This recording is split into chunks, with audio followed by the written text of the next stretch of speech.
एक लड़का बुजुर्ग से पूछ रहा है, कह रहा है ये गर्लफ्रेंड के साथ सोना हराम है? बुजुर्ग ने कहा बेटा बात हराम की नहीं है, तुम लोग सोते कहाँ हो? समझ रहे हो? अब आप देखो, आप ये दोस्तों की बात कर रहे हो। अब आप देखो, एक दोस्त दूसरे दोस्त से कह रहा है यार मेरी बीवी और मेरी महबूबा साथ साथ आ रही है। दूसरा दोस्त कह रहा है मैं भी यही बोलने वाला था।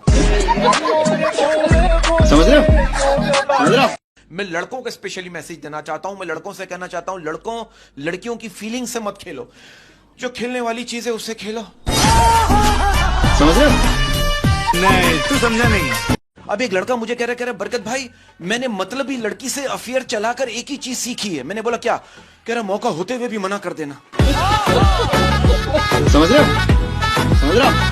ऐसी बात पर क्या है कि तुम मेरी दौलत और जायदाद पर कब्जा करना चाहती हो। तुम मेरी दौलत और जायदाद पर कब्जा करना चाहती हो। तुम मेरी दौलत और जायदाद पर कब्जा करना चाहती हो। मुझे ऐसा क्यों लगता है कि तुम मुझसे शादी करना चाहती हो।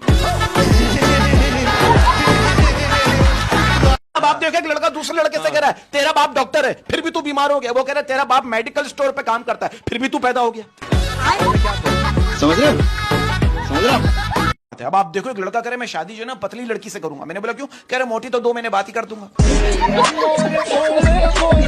तू समझा? भाई एक मजार में ना 7 चटाइयों पे मलंग लेटे हुए थे। हाँ। एक बंदा आया और सबसे बड़े मलंग से कहने लगा कि मेरी बीवी बड़ी लड़ाका है, कोई हल बताइए। हाँ। बड़े मलंग ने सबसे छोटे मलंग को आवाज दी, छोटू एक चटाई और ले आ।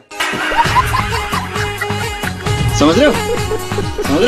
लड़कों का कहना है कि पतली लड़की से कभी दिल मत लगाना। लड़कों का सवाल है, लड़कों का सवाल है कि पतली लड़की से दिल कभी मत लगाना, क्योंकि जिस पे खाना असर नहीं करता उस पे मोहब्बत क्या खाक असर करेगी। तू समझा? नहीं तू समझा नहीं। ये बात सच है। आप इस बात को मानती हैं कि प्यार एक तरफा होने से दर्द पैदा होता है और 2 तरफा होने से बच्चे। तू समझा? प्यारी समझ गई। लेकिन मैं एक बात कहता हूँ, आजकल के दौर में बीवी ऐसी होनी चाहिए जो झगड़ा करने के बाद खुद ही कहे जानू अब मान भी जाओ बच्चे सो गए ना। समझ रहे हो? अब मैं आपको बता, इसकी गर्लफ्रेंड क्यों भागी, क्यों लड़की नहीं टिकती? टीचर्स डे पे अपनी गर्लफ्रेंड को विश कर रहा है। वो कह रही मुझे क्यों विश कर रहा हूं? ये क्या कह रहा है? तुम भी बड़ी उस्ताद हो।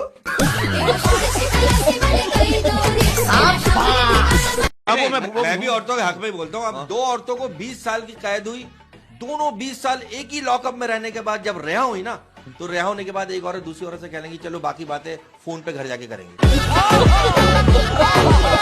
तू समझा?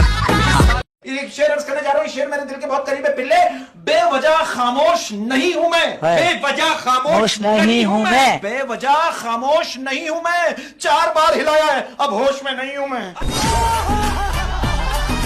समझ रहे हो?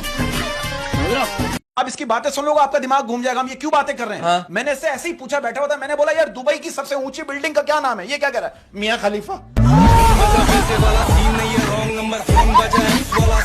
टिकटॉक पे जो लड़के लड़कियां हैं, इनमें से कितने लोगों ने आपस में शादियां कर ली है? और ये फेसबुक वाले कयामत तक यही पूछते रहेंगे, सच सच बताओ तुम लड़की हो ना? बात तो सही है। शादी से पहले इतनी मोहब्बत होती, शादी के बाद इतनी नफरतें क्यों हो जाती है? अब आप देखो, एक पुलिस वाले बंदे से कह रहा दरवाजा खोलो, तुम्हारी बीवी ट्रक के नीचे आकर कागज जैसी बन गई है। शोर कर रहा है तो दरवाजा खुलवाने की क्या जरूरत है, नीचे से ही पकड़वा दे। इसके मोहल्ले में चोरी भी पुलिस वालों ने गलती से शरीफ आदमी को पकड़ लिया। ये क्या कर रहा है? अरे यार इन्होंने इसको पकड़ लिया, मेरा हुलिया देखकर तो मुझे कंफर्म उठा कर ले जाएंगे। कहते हैं कि दूध जलेबी खाने से मोटा हो जाता है इंसान। नहीं, दूध जलेबी खाने से मोटा हो जाता है। तू समझा? ठीक है, गरीब आदमी क्या करेगा? मैं कहता हूं आप दुआ कीजिए कि गरीब आदमी जो है ना, आप दुआ करें गरीब आदमी रोटी खाता रहे, क्योंकि गरीब आदमी भूखा हुआ नहीं और इधर बच्चा हुआ नहीं। समझ रहे हो? अच्छा, आपके घर में गार्डन है तो माली भी होगा? हाँ, माली भी। पौधों को पानी डालता है वो? हाँ, किसी दिन लेट हो जाए तो मुझे बुला लीजिएगा।